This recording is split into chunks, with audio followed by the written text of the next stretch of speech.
Cameras ready? Yeah. Sweet. Fire and ready, guys. Well, how's this kind of bye week been for you guys, you think?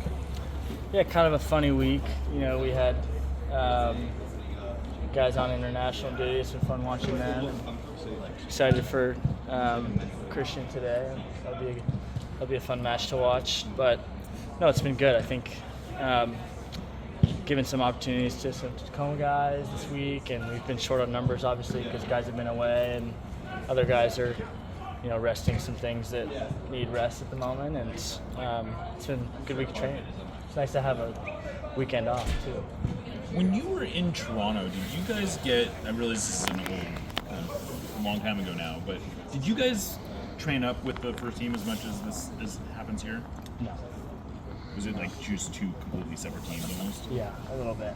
I don't know if it's different there now, but the pathway here is very fluid in a way. I don't think it is quite the same at other clubs, and I think that promotes a lot of guys and leads to guys being successful. Look at Tino Lopez and Peter Kingston these past couple of weeks. They helped us enormously. I don't think we are in the same situation right now without those two guys. So. And does that change the dynamic, not just for, I suppose, the player themselves, but for when you know that you've trained with these guys multiple times and you've seen what they can do, as opposed to them just showing up one day at practice and they're playing in a game potentially? Yeah, for sure. I also think this group, and this is a credit to some of the older guys who have been here a while, it's a less intimidating group. Personally, they really welcome you in, and you're welcome to play in the poker game if you want to on the plane, and whatever else. But I think it's a close group. I think seeing guys who have done it just before you really helps. I think there's something really true to, if he can do it, why can't I do it? That guy was just on my team, and I was training with him every day, and he made the jump. Why can't I do that? I kind of felt that way with Cody Baker a little bit with me, right? Like, he made that jump and he stepped into games and stepped up before I got signed, and that was a boost of confidence for me too.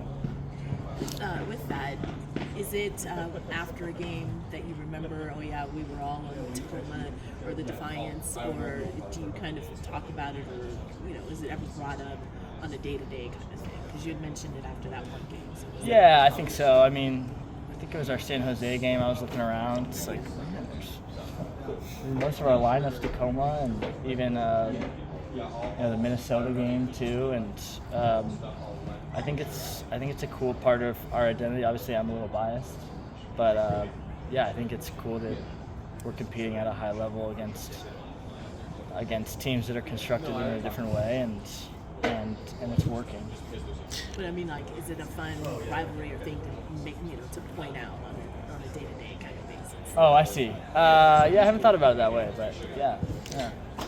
When it comes to those Tacoma guys and the overall depth of the team, it feels like there's been a change of operations where now maybe those players that were thought more as depth, now they're getting transferred to other teams, and you see Reed going and you see Georgie going. Yeah. Do you feel like that is something that's positive because those guys are getting minutes, or how do you kind of describe that new way of doing things? Yeah, I think those moves are above my pay grade a little bit. I'm excited for those guys because I think they're, getting some good opportunities. I also think it's weird as a player, when you're working with a guy side by side every day, and I think those moves always affect me a little bit because, we're all good here until a certain price tag comes, right?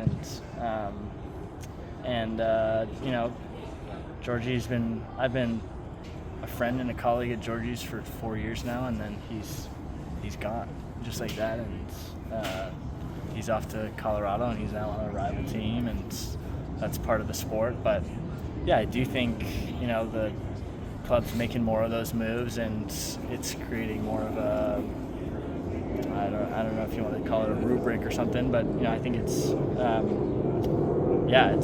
cool to see those guys get moves, and Reed's playing in games. Reed's starting games for Nashville and playing big minutes, and probably more minutes than he might have gotten here. So I think they can be win-wins. Wanted to ask you about Peter Kingston. Last couple guys. So he's, obviously kind of made himself a piece of this team. Still working for a role with the team. What kind of stands out to you about his game? Yeah, I would say the main thing is he plays like he's got a real ability to him, like good striker of the ball, technical, but he also comes hard into a tackle, and I think that's a good thing as a sounder. But you can see that in training. He trains really hard, and he's worked on a lot of little parts of his game that make him a threat for us, like on his set pieces and his free kicks and stuff too. So, I think key to him having success right now is staying patient, and he's doing all the right things. What do you expect out of Houston? Obviously, a team that now is very offensive. It seems like they have a lot of firepower up top. Just your expectations of that game. Yeah, it's always a hard game going there. I haven't really looked at the weather forecast yet, but that always plays a factor a little bit too. And they've got some new weapons, and this is a big week for us. I think it's a big league game, and then obviously staying on the road to play Tigres, which we're all excited for. But I think how we plan out these two games, given that we know we have the Wednesday game and whatnot, is going to be a good test for the group. And we've got guys who aren't in training this week who will likely be joining us too. So there's a lot of variables, but I'm excited for it. I think I'm happy with where the group's at, and I think we gotta keep going on this little momentum stretch that we're on right now.